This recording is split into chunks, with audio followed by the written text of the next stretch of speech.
Hi everyone, my name is Kasara Rod, and I'm here today to introduce you to a teaching method called differentiated instruction. Now, what is differentiated instruction? It is a method that is used by teachers in order to teach each individual student in a way that's best going to help them with their individual needs.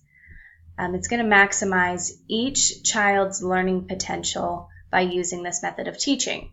Now, this is not, differentiated instruction is not the strategy, but it is the category for many different strategies on how to group students together to help them learn better than they would in a whole group setting. This approach can be used for students who do or do not have learning disabilities. It can be used for gifted students. It can be used for students who do or do not speak English. This learning approach is for every student, and any teacher can use it. When you start this type of learning environment into your classroom, you do it by grouping together students in order to help them learn from one another or to better match their needs together so that you can teach that small group in a different way that's better suiting for them. Now, how do teachers actually differentiate instruction? Now, like I said, they do it by grouping together students and creating a specific teaching plan for each group, each student that's going to help the kids. The groups can be homogeneous, which means that the members of the group each have similar needs, so the teacher can focus on that one certain need for the whole group and help everybody at the same time with that need. Or the groups can be heterogeneous, meaning that the students each have different learning skills that they need to improve on, different strengths, different weaknesses. And by doing this, this will have each student bring their strengths to the group, which will in return help the other students to grow from their strengths and to get help with their weaknesses from the others. In order to successfully teach in this style, a teacher must know, this is crucial, that a teacher knows her students and that she understands the needs and the learning process of each child, and that she is able to group them appropriately depending on their needs and their skills. Now, the teacher can easily switch the groups up at any time. The groups don't have to stay, it's trial and error at the beginning. So if a teacher realizes that maybe the hetero or homogeneous styles of grouping wasn't working, she can change it, or he can change it to better suit the classroom environment's needs. Once this group comes together, the teacher must apply 3 key elements, which are content, process, and product. Now, this means that the teacher will have a set guideline on what skills and what course materials she is wanting her class to learn. She will have activities planned to teach the children these skills and activity and materials. And she will also have a way, he or she will also have a way to have the students demonstrate whether they have learned the skills or not after the lesson has been taught. Assessments are used very commonly throughout differentiated instructions. Now, these are not, I think when people think of assessments, they mainly think tests, quizzes, things like that. But you can assess your students through group discussion, through observations, through journals, or you can do the traditional quizzes, just whatever you think is going to best fit your students and best fit the topic that you guys are going over. You also need to be able to watch your students very closely and make sure that they are not only retaining the information and understand the information, but that they are getting what they need through this learning process. Now, you need to be able to prepare your students from the get-go for this learning environment that you're creating, because it may not be something that the students are used to. You need to be able to sit down with the parents and the students together or individually and make sure that they understand what differentiated instruction is, why you're teaching in that manner, and how it's going to help their students. And you need to understand that the parents are probably not going to know what this is. They may or may not have heard of it. If they have heard of it, maybe they don't really understand it. And so you need to be able to take it slow and explain to them your thoughts and feelings on it, and be prepared to listen to theirs, and be prepared to help them to better understand it and to feel comfortable knowing that their student will be given ample opportunities to learn the materials and to increase their skills through this teaching method. Students also need to be aware that this is much different than what they're used to. They need to be prepared for that so that it's not a confusing mess once you get started with it. They need to clearly understand rules. They need to clearly understand procedures and strategies. It's really important to have set procedures for all sorts of different activities in your classroom, such as turning in papers, passing out papers, cleaning up from activities, getting activities out, even having procedures for bathroom usage and lining up for recess and getting book bags put together is going to cut back on wasted time in your classroom. You don't have time to, between, the time you have with the students, they're going to be running out to go to specials, they're going to have lunch, they're going to have recess. You want to make sure that the time in your classroom that you have is used to the best of your ability. And so having procedures in the classroom is going to cut down on wasted time. It's going to cut down on classroom noise. It's going to make sure that the students understand what they're supposed to do, when they're supposed to do it, how they're supposed to do it.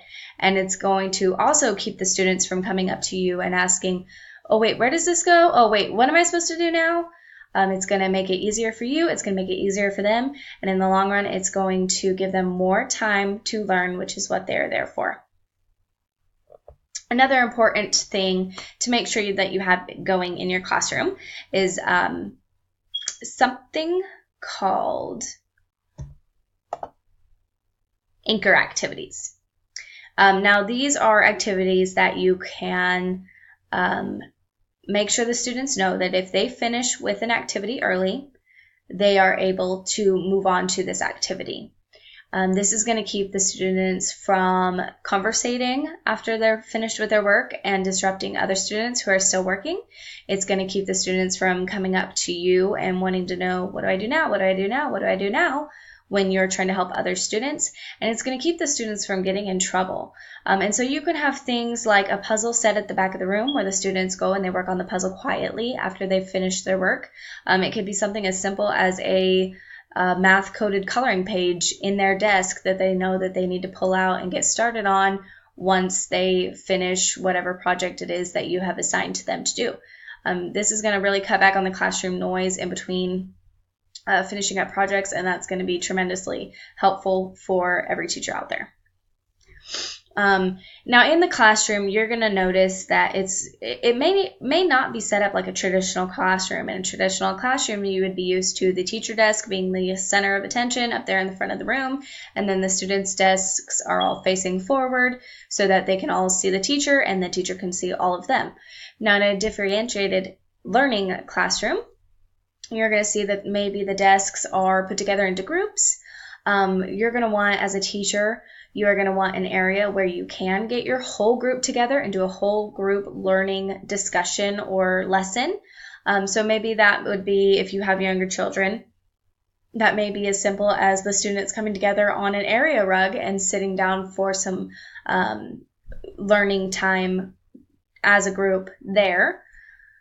You're also going to want a place that you can reach each student individually, whether that's maybe you have your desk out in, off in a corner out of the way, and maybe you have a chair or a desk next to it where a student can come meet with you and get one-on-one help if they need. It'll also be helpful to maybe have like a half round table, a crescent table, to where students can come up and sit with you, and you can do small group activities with them, Maybe you have a stool that you just carry around with you, a little lightweight stool that you go from desk group to desk group to help them during their projects that they have going on. Now, inside the classroom, there are going to be differences, obviously, than traditional learning rooms. You're going to see that students are leading the activities more so than you would see a teacher leading the activities in a normal classroom environment. Now, normally the teacher's at the front of the room. Maybe they have the whiteboard or the projector going, and they're teaching the whole entire group at once in a way that they think will suit the group. Whereas in differentiated instruction, each group could possibly be working on different projects, different assignments. They could be all working on the same things, just in different ways, or they could be working on completely different things. And you'll see that the teacher will be floating around from group to group, giving instruction, helping, but the students are able to continue the project and continue the work and work together, even when the teacher is not sitting right next to them, pushing them along and helping them keep going. Now, to get started, it's going to feel overwhelming and it's going to seem like there's so much to do. Do not overwhelm yourself, teachers.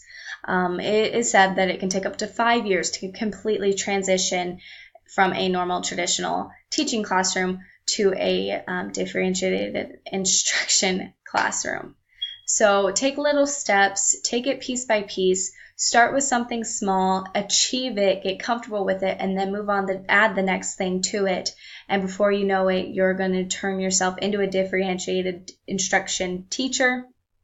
And you just need to stay consistent and start small, like I said.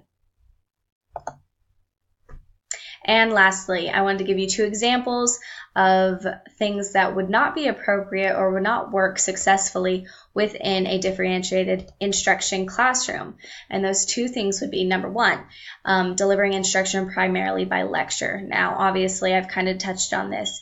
If you are teaching at the front of your classroom, talking to all the students, you're not helping them with each student's individual needs. Maybe students, are not visual or auditory learners, or maybe they need to learn in a different manner, and standing at the front of the room lecturing is not reaching out to each individual student's needs. The second example I have here is grouping students at the beginning of the year based on the previous year's achievement test scores. Now, the first part of this is you don't know how the teacher assessed them. You don't know how the teacher did her, you don't know how the year went with that teacher. And so you shouldn't judge her assessments. You shouldn't base the student's needs and progress on that teacher's assessments. And you also need to know that things can change from, May to August when school starts. And you need to know your students. This is your classroom. You're going to be handling things different than their teacher did last year. And so you need to make sure that students will work good together, even though maybe last year their test results were compatible and these students both have the same needs, and you want them to put them in a homogeneous group. And you think that they will go good together because they both have the same needs based off last year's scores.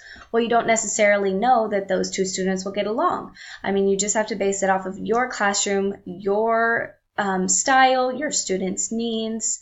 And like I had said earlier in the video, you just need to kind of trial and error it at the beginning, see how groups learn together, make sure it's helping, use those assessments to at the beginning, the middle, and the end of each lesson, use your assessments to make sure that the way you're doing it is helping students. And if not, you can adjust, you can change things.